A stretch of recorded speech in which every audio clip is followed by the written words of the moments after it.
The Walk Review. At one point in the walk, we see Joseph Gordon-Levitt in what seems possible only in dreams. He's lying down on a wire that's strung from the corner of the World Trade Center's North Tower to the corresponding corner of the South Tower. Seeing him dangling a few hundred feet above the ground will make your stomach drop. If you don't know the story of high wire artist Philippe Petit, then you'll think that this stuff is only possible with CGI-flavored movie magic. Yet the fact is, in 1974, a man did indeed string a wire between the WTC's wind towers. He walked from tower to tower, not once but 8 times. He knelt on the wire, in the middle of its length. He also lay down on it, just as Gordon-Levitt does in The Walk. Everything you see in the film is true, and despite all the computers available to Hollywood, the film is strangely flimsy next to the real story.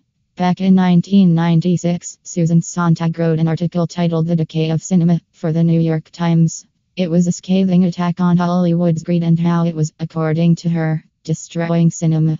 Ordinary films made purely for entertainment, that is, commercial purposes, are astonishingly witless. The vast majority fail resoundingly to appeal to their cynically targeted audiences. Well, the point of a great film is now, more than ever, to be a one-of-a-kind achievement. The commercial cinema has settled for a policy of bloated, derivative filmmaking, a brazen combinatory or recombinatory art, in the hope of reproducing past successes. Almost 20 years later, with Hollywood rehashing franchises and remaking films in a desperate frenzy, Sontag remains more on point than ever.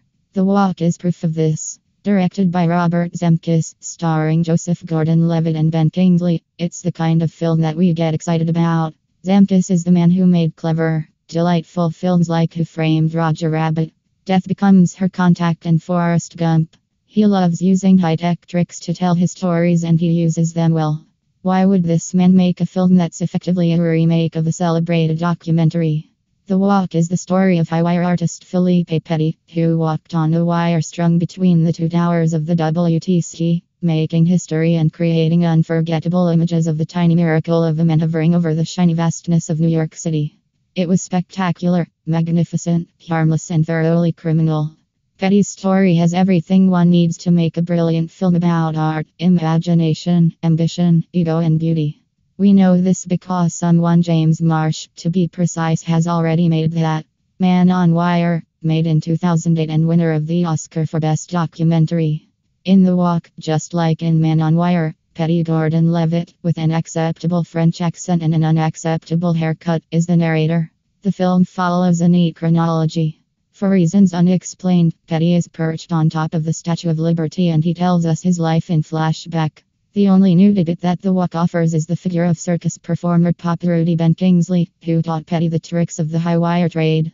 There are many scenes in The Walk that are perfect copies of the footage in Men on Wire, like the shots of Petit and his girlfriend on the wire, only without the commentary that provided perspective in the documentary. For instance, when we see young Petit and his girlfriend walking on the wire in Men on Wire, we hear her recount how she was very much Petty's sidekick rather than partner. In The Walk, on the other hand, there is no such commentary, and those moments become uncomplicated examples of young love. In Man on Wire, they suggest Petty's charming, obsessive, and domineering nature.